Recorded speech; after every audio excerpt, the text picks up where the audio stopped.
When most people hear about the mafia, they typically think of scenes from movies like The Godfather or Goodfellas. What do these two legendary films have in common? Well, for starters, both are phenomenal movies that you should watch right now if you haven't already. And also, they both paint a pretty accurate picture of what it was like to be a member of the mafia during the early to mid-20th century. But there is one major difference between the world of organized crime depicted in these movies and the modern-day criminal underworld. For example, the mafia nowadays is broken down into different branches that operate independently from each other, but they still work together when needed. And these branches often specialize in certain activities, meaning that not all members will have the same rank within their crews. With that said, here are 5 mafia ranks that you've never heard of. Number 5.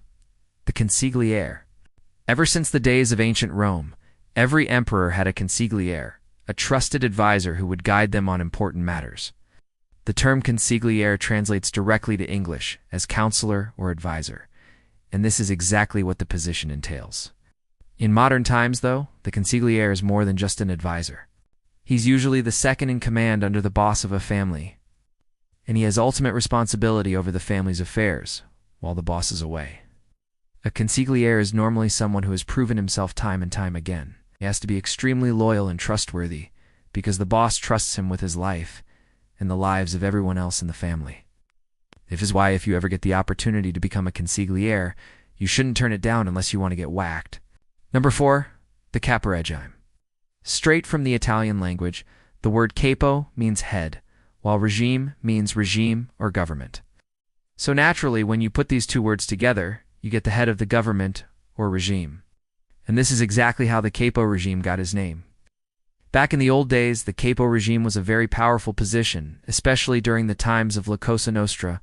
As you may have guessed, this individual was at the top of the ladder, along with the boss, underboss, and consigliere. But over time, the position lost a lot of its power.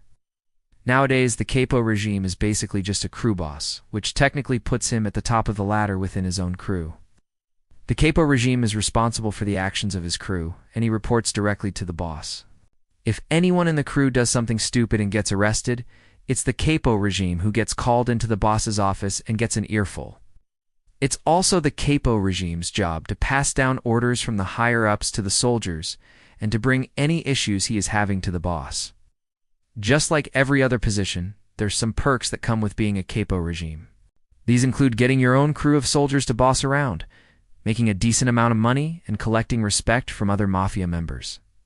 Number 3, the soldier. Most people know what a soldier is in the mafia, but a lot of people don't know that it used to be known as a capo mandamento. Soldiers are basically the backbone of the organization because without them, there would be no mafia. Soldiers are the ones out in the streets getting things done, whether it's intimidating a local business owner into paying protection money or whacking a made guy. Soldiers are the ones doing the grunt work. Being a soldier isn't as glamorous as you might think.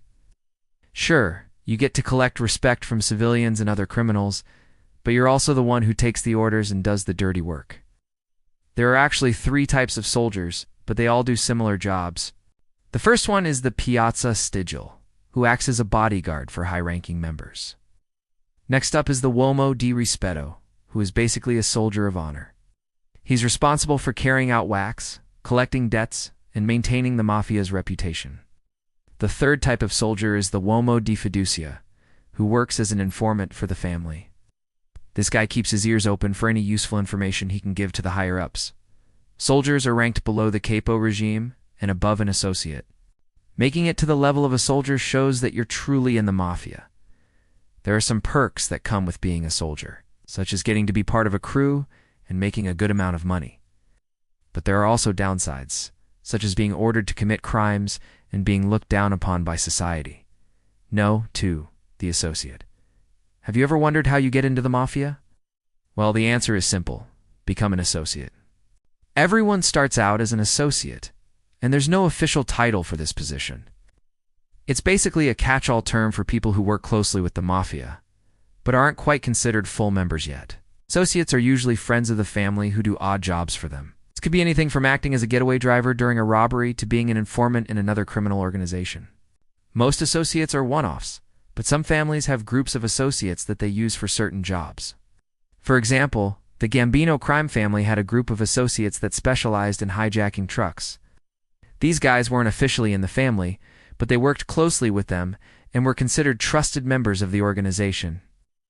To become an official member of the mafia, you have to go through a process known as being made.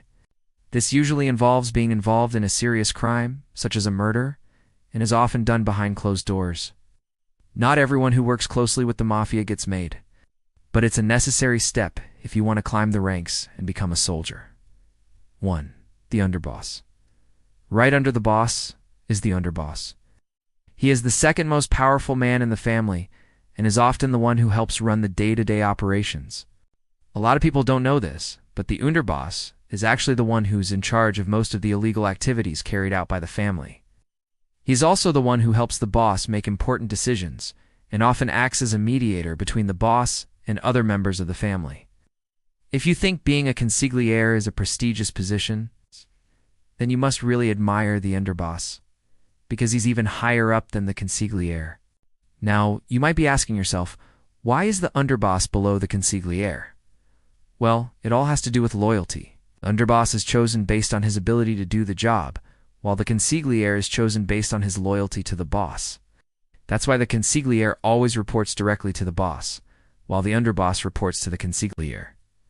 The underboss is also responsible for maintaining the secrecy of the organization, which is why he's often in charge of security for the family. He's also the one who makes sure that any loose ends are tied up, whether that involves whacking a snitch or covering up a crime scene. Needless to say, being the underboss is a pretty powerful position. Not only do you get to help run the family, but you're also responsible for some of the most important tasks. If you're ever offered the position of underboss, then you should definitely accept it. Now, it's time to make your voice heard. Comment below which of these mafia ranks is your favorite. If you want to see more videos like this, then stay tuned for more content.